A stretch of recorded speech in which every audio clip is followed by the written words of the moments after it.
Another piece of data points to another major win for gamers as Steam Replay 2024 reveals only 15% of total playtime on Steam was spent on new releases. Roll this up over at phantompulse.com. You can find the link in the description below.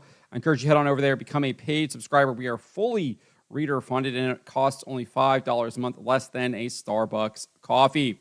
So, this is, if you don't know what Steam Replay 2024 is, it used to be called Year in Review. They've changed the name the last couple of years.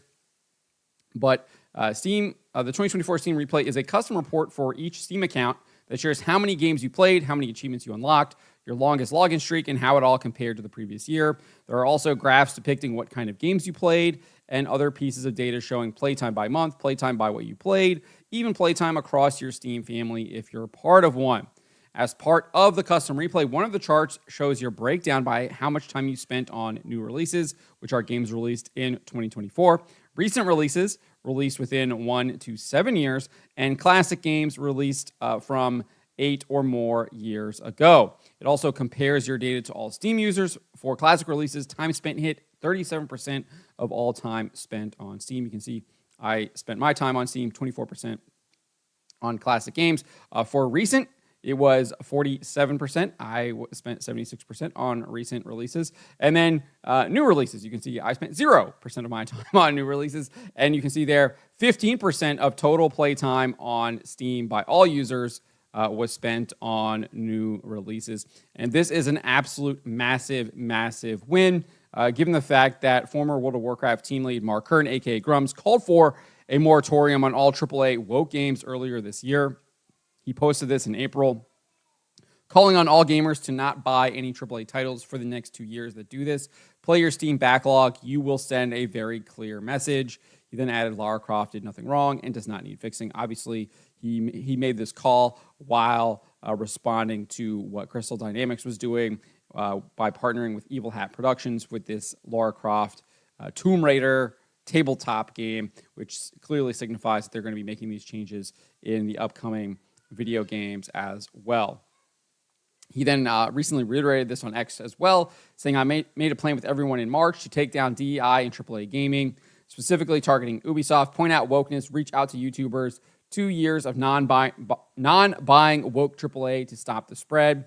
Are you feeling the impact yet? We've got more for you in 2025. Obviously, he shared a list of games there that had absolutely failed commercially because of the boycott, or at least part of the reason is because of the boycott. Now we have another piece of evidence that people are indeed engaging in this. They are taking this advice and not playing or buying new games. Clearly not playing them. Only 15% of all playtime across Steam was with new releases. Got absolutely bodied by recent releases, 1 to 7 years, 47%, and then classic games over 8 years old, 37%.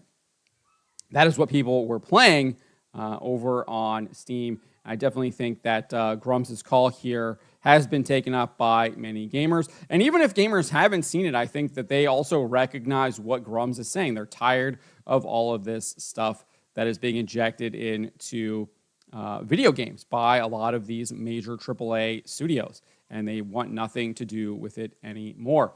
In fact, Ubisoft's Mark Alexis Cote is the executive producer for Ubisoft's Assassin's Creed franchise. He even actually admitted that they have to compete with their back catalog. He says there's so much to offer when you come out with an Assassin's Creed game. You're not only competing against the competition, you're competing against your own back catalog. So if you release a hit game like Assassin's Creed Odyssey and you come out with a new game, your old game is 6 years old, but you can have it for $20. So the $80 game that I come out with better be very, very good. Because of back catalog that's widely accessible because of subscription services, it's putting a lot of pressure on innovation being better. So these people realize this. These studios realize this. They realize that they're having to compete with their old stuff, their old back catalog, and they're paying the price.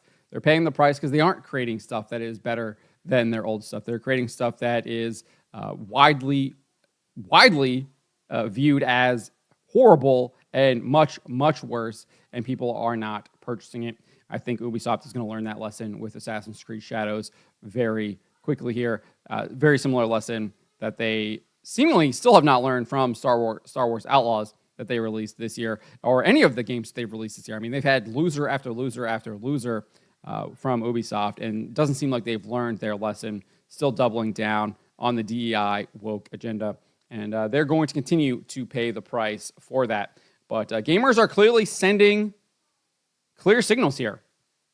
I mean, this data is very clear. Only 15% of all playtime was spent on new releases in 2024. Gamers are much more interested in playing older games.